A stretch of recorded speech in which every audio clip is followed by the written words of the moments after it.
Hi guys, oh my goodness, what has Boris Johnson done?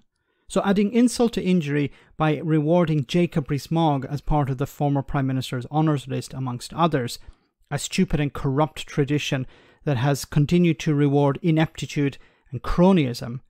But what's interesting about all of this is that Nadine Dorries will step down from her seat, which means a by-election will take place.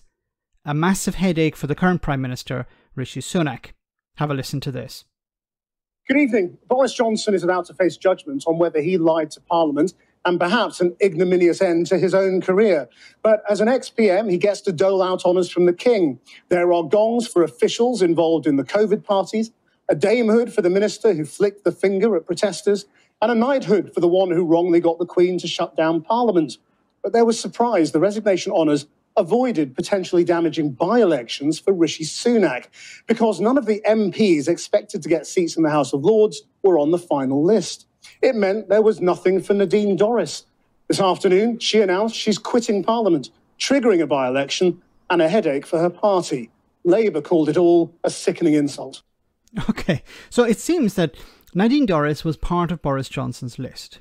But then if she had received this reward, for what, I don't know, but if she had received this reward, it would trigger a by-election. So she was taken off the list, and she wasn't too happy about that. But within a number of hours, it seems there was some meeting taking place between Nadine Dorries and someone, but then she went and triggered the by-election anyway. A complete and utter mess.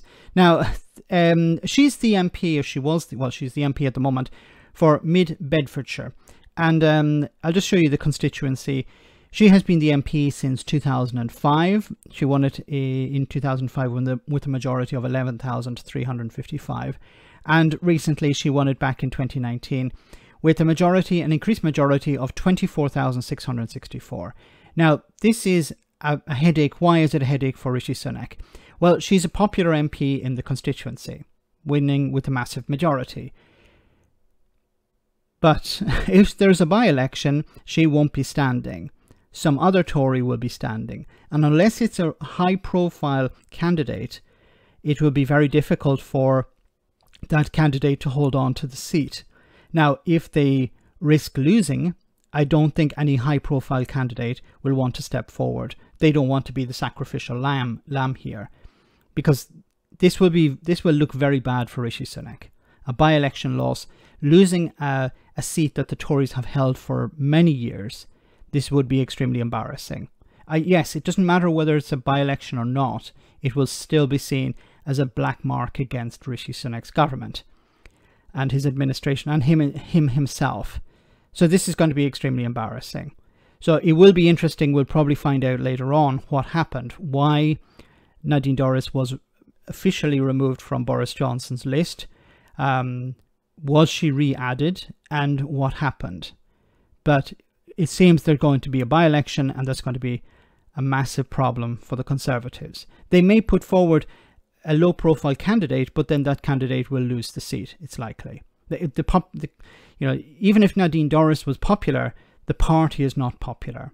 The party is less popular than Rishi Sunak is.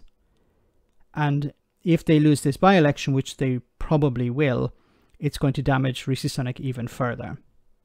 Let me know in the comment section, guys, what you think about all of this. As always, your comments are greatly appreciated. Thanks a lot.